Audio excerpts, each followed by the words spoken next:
Oke, assalamualaikum warahmatullahi wabarakatuh. Waalaikumsalam warahmatullahi wabarakatuh. Oke, kembali lagi di podcast spesial, podcast yang akan mengajak kita ke ranah yang mungkin bisa memberikan edukatif bagi teman-teman sekalian. Sini kita akan membahas bagaimana cara kita mahasiswa perantauan, saya sendiri, untuk mengatur finansial. Mungkin kita kenal dulu narasumber kita dari Kalimantan, Mas Sabit. Halo, perkenalkan nama aku Ahmad Sabit Kirami. Aku kuliah di perguruan tinggi swasta di Surabaya. Oke, mungkin Mas Sabit bisa menjelaskan gimana Mas Sabit ini kan seorang perantauan yang mengatur keuangannya, entah dari makannya, kemudian biaya hidupnya di Surabaya seperti apa, kemudian apa bedanya di Kalimantan gitu. Untuk perbedaan harga ya mungkin itu ada pemangkasan mungkin dari harga segi makan atau ya dari segi makanan dulu lah. Mungkin kepangkas itu mungkin dari 100% itu 40% kepangkas dari segi harga. Dan kalau di tempatku sendiri itu agak lumayan murah Kalimantannya, bukan nggak murah sih, di sedang lah. Dan rata-rata harga makanan di tempatku itu 15 sampai 18, dan kalau di sini kan harga makanan 10 sampai 15 juga udah enak, dan 20 malah lebih enak.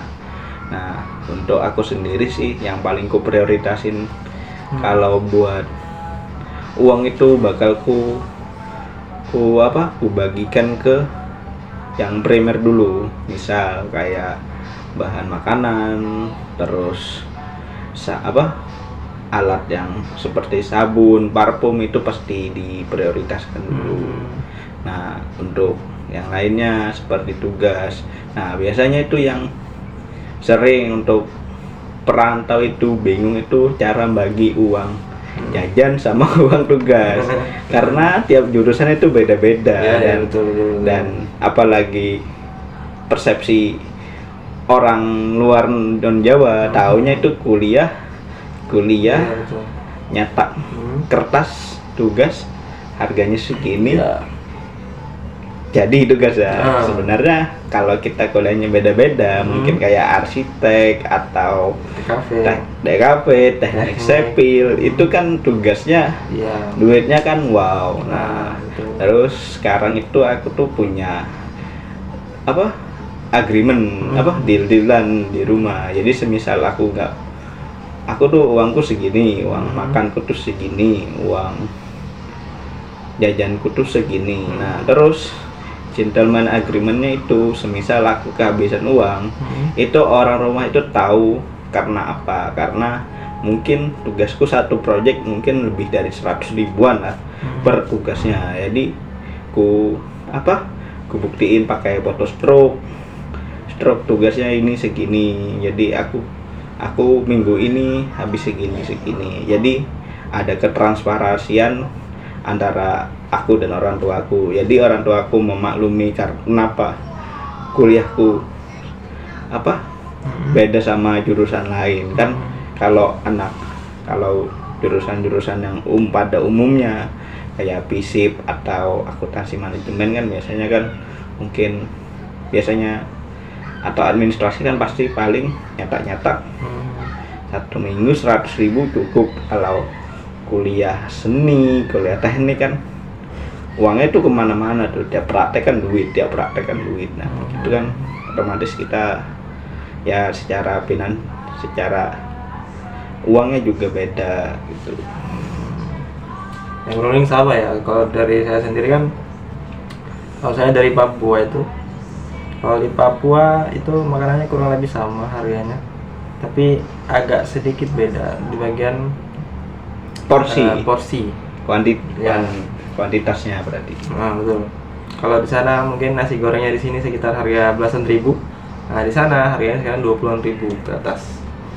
Nah, kemudian dari cara saya mengatur finansial itu, saya mengatur tuh gimana makanan saya hitung pengeluarannya berapa, terus biaya-biaya tugasnya ya saya atur juga itu gimana yang mana ya butuh utama, sekunder, sama tersier.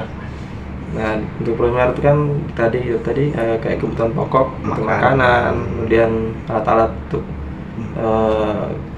keperluan alat tubuh pribadi, lah, alat tubuh mandi, kemudian parfum apa. alat tugas itu kan masuk ke bagian primer sama bagian sekunder dan tersier. Ya. Nah, jadi jujur saya juga kebingungan gimana untuk mengatur uang jajan sama Uang tugas. Tapi pernah habis uang karena tugas. Ya betul, pernah juga karena tugas. Karena kita kan sama-sama mahasiswa yang masuk dalam ranah yang dimana kita selalu praktek ya. Ya, tiap minggu praktek. Tiap minggu praktek gak cuma satu kali. Nah, bisa sampai 4. Mentok-mentok 4 lah biasanya. 4 itu pun juga kewalahan lah. Bayangin aja kalau 4, anggaplah 4 itu aja 4 per 1 matkul 10.000. Nggak mungkin bener ya per matkul 10.000. Itu aja udah 40.000. Apalagi semisal satu praktek 50, berarti udah 200 dalam satu minggu. Yang per matkul itu kita kan ada sekitar 8 matkul kan. 8 matkul, dan per matkul itu paling kisaran keluaran itu sekitar ratusan ribu, entah itu 200 sampai 300.000. Ya, tapi itu bisa 2 sampai 3 kali praktek kan. Betul. Nah, dan itu pasti paling per semester akan terus meningkat. Selama ada namanya TA, tugas akhirnya itu biasanya lebih mahal ketimbang tugas harian dan lebih effort lah, bahkan memakan waktu. Nah, itu pentingnya kita juga bagaimana kita mengaturnya, bagaimana kita menghemat juga dari biaya segi makanan atau dari biaya kebutuhan kita untuk entah itu alat mandi atau alat-alat apapun yang kita perlukan. Dan saya rasa bagaimana pentingnya mengatur finansial itu dari kita sendiri. Tapi bagaimana kita mengaturnya. Iya. Tapi aku nggak tahu ya kalau mungkin di kampus kita segini, nggak tahu di kampus lain dengan prodi sama itu uangnya sama apa enggak. Karena tergantung dosennya itu sendiri. Kalau dosennya maunya begini, otomatis kita ngereguh kocek segitu juga. Biasanya. Dan bahkan biasanya dibikin hemat dengan urunan itu. Iya betul. PT-PT ya.